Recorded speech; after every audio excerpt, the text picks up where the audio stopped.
Hello student, welcome to my YouTube channel।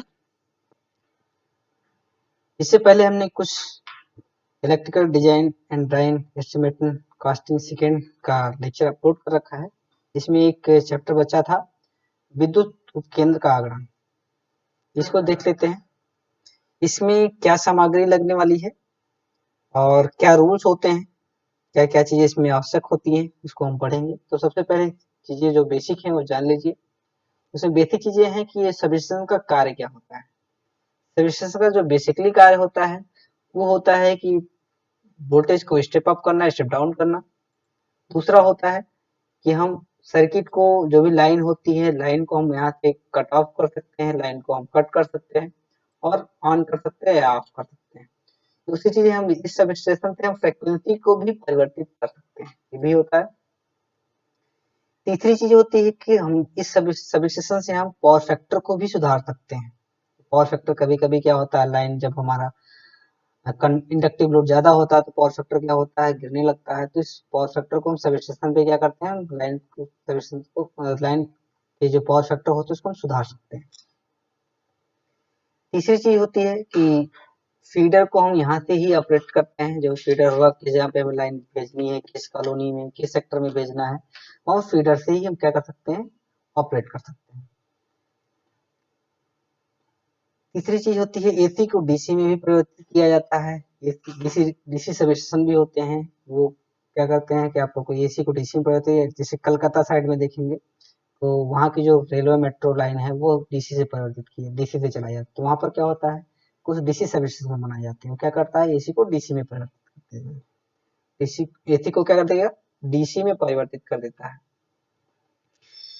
दूसरी चीज है, इसमें एक चीज और ध्यान देना कि आपका उपकेंद्र होता है कितने प्रकार के होते हैं। तो बेसिकली ये दो प्रकार के होते हैं। पहला होता है भवन के अंदर स्थापित, दूसरा होता है भवन के बाहर स्थापित उपकेंद्र। भवन के अंदर जो स्थापित उपकेंद्र होते हैं वो 1150.4 केवी और 1000 केवी से अधिक नहीं होंगे। यानी कि कितने तक होते हैं, 1000 केवी तक और 1150.4 केवी के होंगे।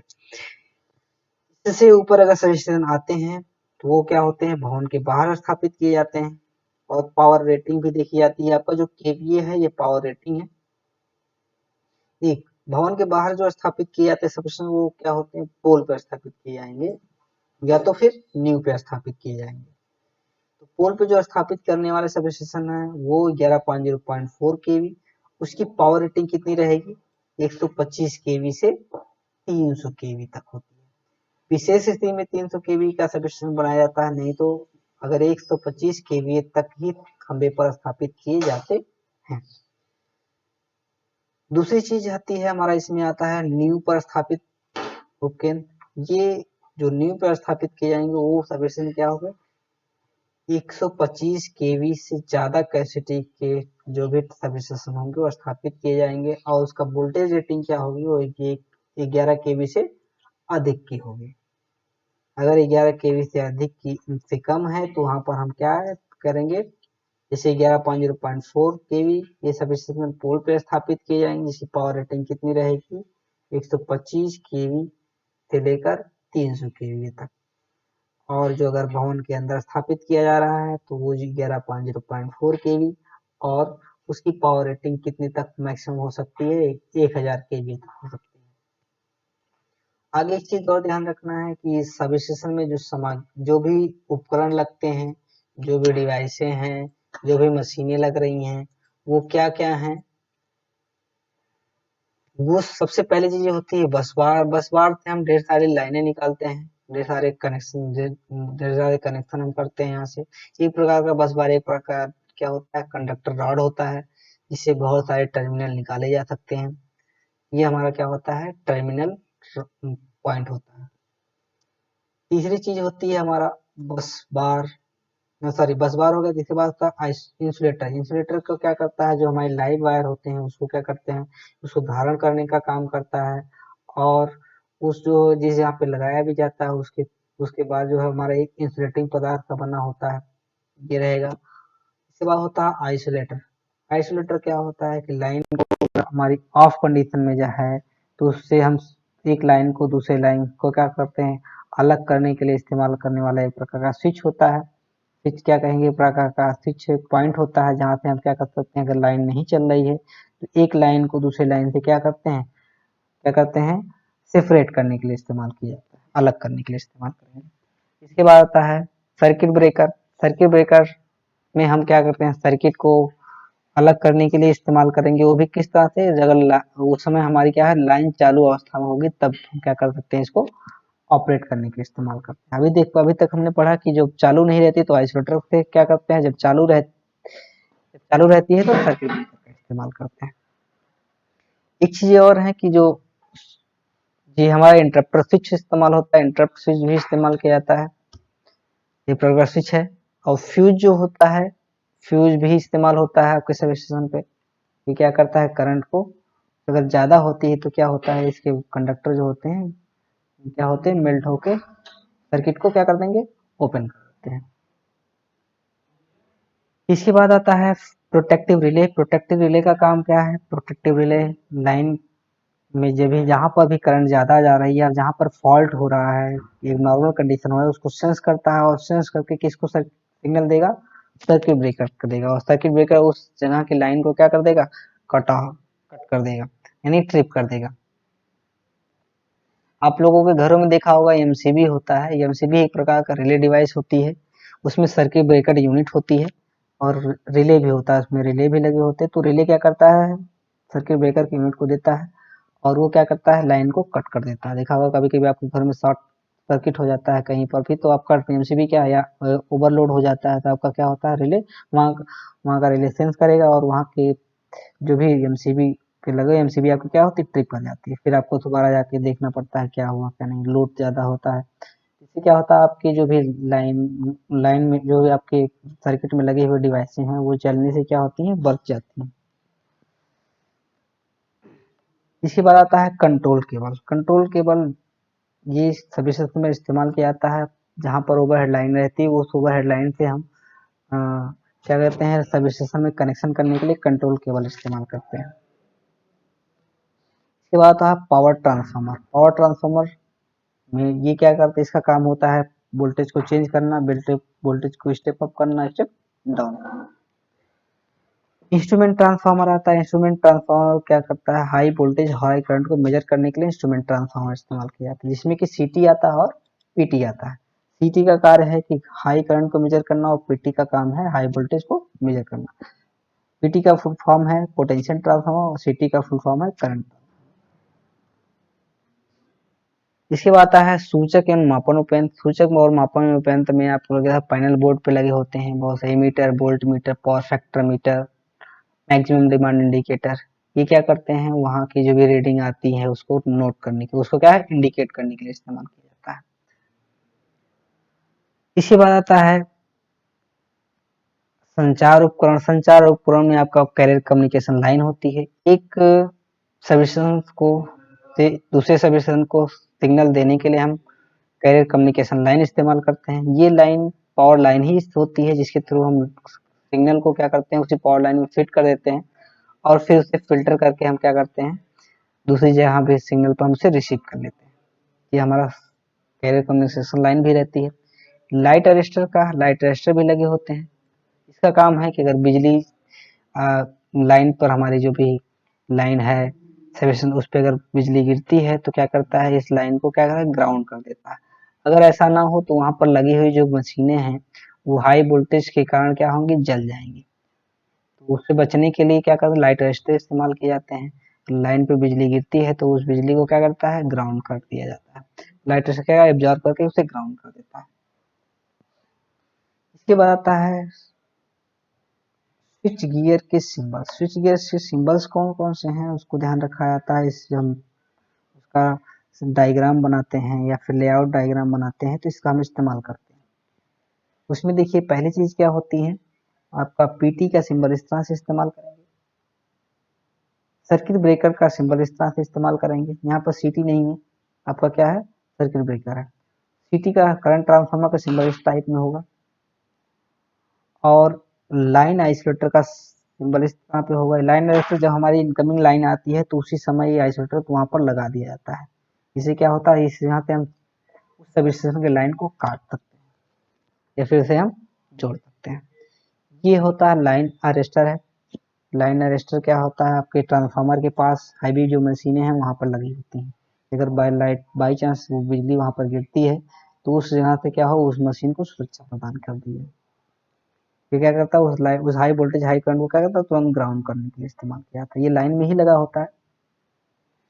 इसके बाद आता है हमारा ट्रांसफार्मर का सिंबल, ये रहेगा। बस बार आइसोलेटर का सिंबल इस टाइप में रहता है। बस एक बस को दूसरे बस से अलग करने के लिए इस्तेमाल किया जाता है। रिएक्टर का सिंबल इस्तेमाल किया जाता है। रिएक्टर जो होता है, ये रिएक्टर वैसे वहां पर लगाए जाते हैं जहाँ हाईवी मशीन है, जैसे ट्रांसफार्मर के पास या फिर हमारा सब स्टेशन पे बन लगाए जाते हैं। अगर हाई करंट हाई वोल्टेज का वहां पर पहुंच हाई करंट वहां जा रहा है तो करंट को क्या करता है, कंट्रोल करके उस मशीन के पास, उस मशीन से के पास जाएगा, जिससे क्या होता है, हाई करंट से उस मशीन को क्या होती है, सुरक्षा होती है। तो रिएक्टर अधिकतर सब स्टेशन पे जो भी हमारा जनरेशन प्लांट होते हैं वहां पर लगाए जाते हैं। ये हमारा फ्यूज है। फ्यूज का इस्तेमाल होता है हाई करंट से सुरक्षा के लिए, हमारे जो भी सब स्टेशन लगे होते हैं। विद्युत सब स्टेशन के कुछ वैद्युत अधिनियम है, भारतीय वैद्युत अधिनियम है। वो कौन कौन से है, 41 है, 43 है, 44 है, 51, 64, 68 और 69 है। इसको आप लोग ध्यान से पढ़ लेंगे। इसमें क्या क्या चीजें, जैसे 41 के अंदर है क्या आती हैं, जैसे आपकी सामान्य जानकारी के लिए होती है, इसको आपको ध्यान रखना ही रखना है। जिससे क्या होता है, ऐसे जो सब स्टेशन ऐसे स्थान पर जहाँ पर हाई वोल्टेज हो उसको मार्क कर लिया जाना चाहिए। क्या करना चाहिए, मार्क कर लिया जाना चाहिए, जिससे पता चले कि यहाँ पे हाई वोल्टेज है। ये 41 बताता है। दूसरा चीज आता है कि 43 कहता है कि जो भी जहाँ पर सब स्टेशन लगाए जा रहे हैं वहां पर अगर आग लगती है तो आग लगने से बुझाने के लिए वहां पर क्या होना चाहिए, बाल्टी से भरी हुई बालू होनी चाहिए, अग्निशामक यंत्र होने चाहिए। इससे क्या होगा, वहां पे कि हम जो भी है आग को हम क्या करें, को बुझा सके। और एक चीज और, वहां पर प्राथमिक चिकित्सा बॉक्स भी उपलब्ध होने चाहिए, जिससे क्या हो कि अगर कोई दुर्घटना होती है, अगर प्राथमिक चिकित्सा देनी पड़े उसे, तो उसे हम तुरंत उसे उपलब्ध करा दें। इसके बाद 44 अधिनियम क्या कहता है, ये कहता है कि वैद्युत जो अगर वो किसी व्यक्ति को झटके लग गए हैं तो उसके उपचार हेतु दिशा निर्देश होने चाहिए। लिखे वहां पर क्या हो लगा होना चाहिए दिशा निर्देश में। जैसे क्या है कि अगर किसी इंसान को झटका लग जाता है तो उसको प्राथमिक उपचार में उसके शरीर को क्या करना चाहिए, उसके शरीर को मालिश करनी चाहिए। ठीक है, यानी उसके शरीर को पीटना, जिससे क्या होगा, शरीर का जो है शरीर में ब्लड का सर्कुलेशन तेजी से होने लगे। जब बिजली का झटका लगता है तो उसमें सबसे पहली चीज होती है, आपका ब्लड जो होता है जमने लगता है, जिससे क्या होता है, आपकी धमनियों में खून जो होता है, धमनियों में खून नहीं पहुंच पाता और आपका धमनियां क्या होती है, रुकने लगती हैं। तो उससे को हम सर्कुलेट बनाए रखने के लिए हम शरीर को क्या करते हैं, मालिश करते हैं। उसको तुरंत पानी मत दिया नहीं देना चाहिए। ये सारे जो भी होते हैं उपचार के लिए जो नियम है, उसको हम दिशा निर्देश है, उसको हम ध्यान से जो है उसको हम कहाँ पे उस जहाँ पे लगे होने चाहिए। और ये जो निर्देश होना चाहिए वो किसी जिले के स्थानीय भाषा में चौराहे पर या फिर विद्युत सब स्टेशन के बाहर क्या होना चाहिए, लगा होना चाहिए। 51 रूल कहता है कि जहाँ पर हाई वोल्टेज है संस्थान है, वहां पर जो भी विद्युत उपकरण है उसको सुरक्षा के लिए यांत्रिक सुरक्षा प्रदान की जाए, कि अगर कोई चीज उस पर मारा, कोई अगर आधी तूफान आता है तो उससे क्या अगर उसको क्या होना चाहिए, दुर्घटना से बचना, या उस पर चोट कोई कोई चीज पेड़ गिर जाए तो उससे क्या उसको सुरक्षित किया जाए, और धातु की केसिंग चढ़ाई जाए उस पर, जिससे क्या हो टूटने से बच जाए। हाँ, सभी धातु भागों को हम क्या करने भूग से संपर्कित भी कर दिया जाना चाहिए। क्योंकि जो हमारा स्विच बोर्ड है वहां पर ये 51, ये आपका 51 रूल्स कह रहा है, 51 रूल्स कह रहा है कि अगर स्विच बोर्ड है, पैनल बोर्ड है, तो पैनल बोर्ड के सामने जो सामने कम से कम 1 मीटर का स्थान होना चाहिए, 51.44 सेंटीमीटर कम से कम स्थान होना चाहिए। और अगल बगल यानी कि उस स्विच के दाहिने साइड और लेफ्ट साइड जो अगल बगल का स्थान होना चाहिए उसके कितना स्थान होना चाहिए 22.86 सेंटीमीटर कम से कम, और या 76.2 सेंटीमीटर तक का स्थान होना चाहिए, चौड़ा स्थान होना चाहिए, उससे ज्यादा उससे कम स्थान नहीं होना चाहिए। इसके बाद क्या होता है कि ऊपर उस जो हमारा पैनल बोर्ड है उस यानी कि जो स्विच बोर्ड है पैनल बोर्ड है उस पैनल बोर्ड के ऊपर लगभग 1.828 मीटर का जो है ऊंचाई स्थान होना चाहिए, ऊंचाई और साफ होना, ऊंचाई का स्थान होना चाहिए और बिल्कुल साफ रास्ता होना चाहिए। इसमें ये भी बताया जाएगा कि रूल्स ये भी कहता है कि अगर किसी भी संस्था या फिर किसी भी कंज्यूमर को हम विद्युत सप्लाई दे रहे हैं तो उसके के थ्रू हमें एप्लीकेशन मिला होना चाहिए। अगर बाई चांस अगर हम लाइट उसकी काट दी है पहले से तो उसको जब तक हमें उसका निरीक्षण जो है वहाँ का जो सुपरवाइजर जब तक उसको निरीक्षण नहीं कर लेगा तब तक हम उसको लाइट नहीं दे सकते। और वो नियम जो वो और किस नियम का पालन करता रहेगा, वो 50 और 64 के नियम का पालन करता रहेगा।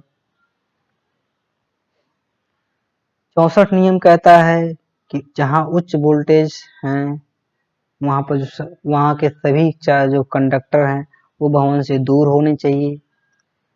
सभी पोल पर जो स्थापित किए जा रहे हैं वो 69 के नियम के अनुसार बनाए जाएंगे।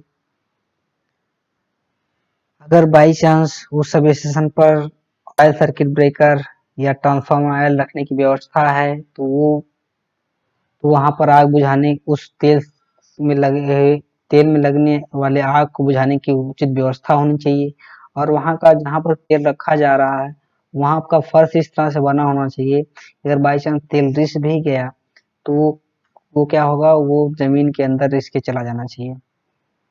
ठीक है, अगर तेल गिर जाता है तो जिससे क्या होगा कि वहां पर आग लगने या फिसलने दुर्घटना होने की संभावना नहीं रहती। और उस जगह पर कोई भी सामान्य व्यक्ति नहीं जाना चाहिए, इस चीज का विशेष ध्यान रखा जाता है। इसके बाद क्या है कि 68 नियम कहता है कि जो भी शक्ति रूपांतरित किया जा रहा है और उसको नियंत्रित किया जा रहा है उसकी क्या शर्तें हैं, वो 68 कहता है। 68 कह रहा है कि जो भी सब स्टेशन बनाए जा रहे हैं वो भूमि की सतह से ऊपर हमेशा रहेंगे, जिससे क्या है वहां पर जल अगर बाढ़ आती है या पानी इकट्ठे होने ना पाए वहां पे तो हमेशा क्या होगा भूमि की सतह से हमेशा ऊपर बनाए जाएंगे। हाँ, अगर और उपकेंद्र को हमेशा जो है लगभग 2.8 फीट की ऊंचाई के कटीले तार से उसे घेरा जाएगा।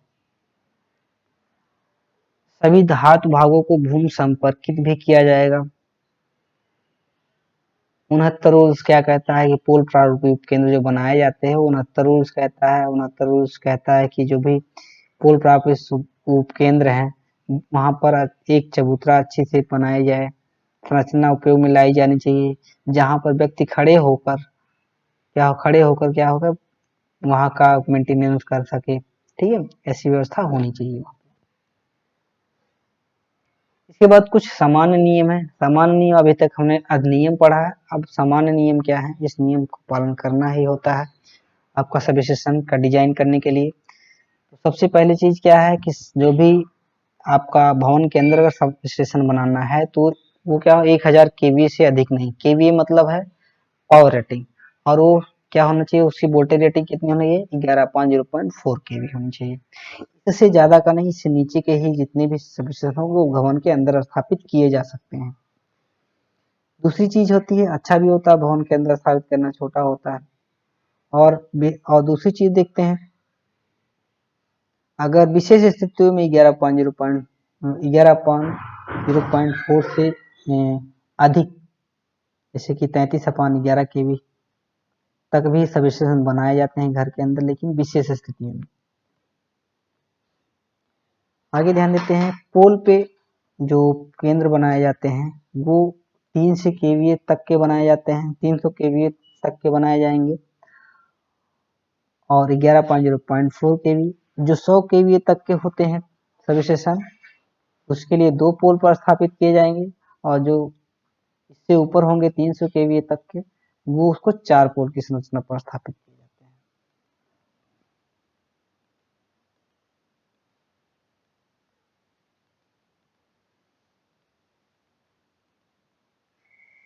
इसके बाद आता है कि 5 MVA, ये हमारी पावर रेटिंग है। इससे अगर कम धारिता के, हमारे कम कैपेसिटी के ट्रांसफार्मर हैं तो उसमें हम एचटी फ्यूज लगा सकते हैं। वैसे एचटी फ्यूज लगाना सामान्य नहीं होता है, लेकिन हम यहाँ एचटी फ्यूज से काम चला सकते हैं। या इससे ऊपर अगर है तो हम ऑयल सर्किट ब्रेकर, अगर इससे ऊपर है हमारा ट्रांसफार्मर 5 MVA से, तो वहां पर हम क्या लगाएंगे, ऑयल सर्किट ब्रेकर इस्तेमाल करेंगे। हाँ, भवन के अंदर जो भी सब स्टेशन बनाए जा रहे हैं, उसका जो लाइट अरेस्टर है और टीपीओ में स्विच होता है, वो भवन के बाहर पूर्ण रूपी संरचना पर स्थापित किया जाएगा। ठीक है, कोई भी कभी भी लाइट अरेस्टर भवन के अंदर स्थापित नहीं किया जाता है, भवन के बाहर स्थापित किया जाएगा, वो भी कहीं पोल पर। ठीक है। दूसरी चीज है कि सामान्यतः जो भवन के अंदर स्थापित उपकेंद्र होते हैं, वहां पर लाइन को ले जाने के लिए एचटी केबल इस्तेमाल करेंगे। वो कहाँ से जुड़ा होगा, उस सिरों पर लाइन से ही जुड़ा होगा। भवन के बाहर जो सब स्टेशन होते हैं, उनको स्विचिंग की व्यवस्था जो भी होती है वो भवन के अंदर स्थापित की जाती है। जैसे क्या है, कंट्रोल रूम, ठीक है, कंट्रोल रूम, पैनल बोर्ड, ठीक है, ये सब सारी चीजें क्या होंगी, भवन के अंदर होंगी। स्विचिंग करना, लाइन को शट डाउन करना, शट ऑफ, ठीक है। वहां पर एलटी जो है, panel board, ST panel board, ठीक है, रीडिंग के लिए बैटरी डिवाइस सारी होती हैं, तो वो सारी भवन के अंदर स्थापित की, कभी भवन के बाहर स्थापित नहीं की जाती हैं। यानी स्विचिंग की सारे जो सिस्टम होता है वो भवन के अंदर बनाए रखे जाते हैं। उसके लिए एक भवन बनाना जरूरी होता है। इसके बाद आता है 7वें नंबर पे, 25 केवीए तक का ट्रांसफार्मर है तो उसमें हम एलटी फ्यूज इस्तेमाल करेंगे। वहां पर एचटी फ्यूज नहीं लगाए जाते हैं। वहां पर या एचटी फ्यूज नहीं लगाए, वहां पर क्या लगाएंगे, एलटी फ्यूज लगाएंगे। एचटी हाई टेंशन फ्यूज होता है, एलटी लो टेंशन फ्यूज होता है, तो वहां पर हम लो टेंशन फ्यूज से ही काम चला लेंगे, यानी एलटी फ्यूज से काम चलाएंगे। ये आपके रूल्स हैं, इसको आप लोग ध्यान से पढ़ लीजिएगा। अगले में हम लोग न्यूमेरिकल करेंगे, तब तक के लिए आप लोग वेट करिए। Thank you.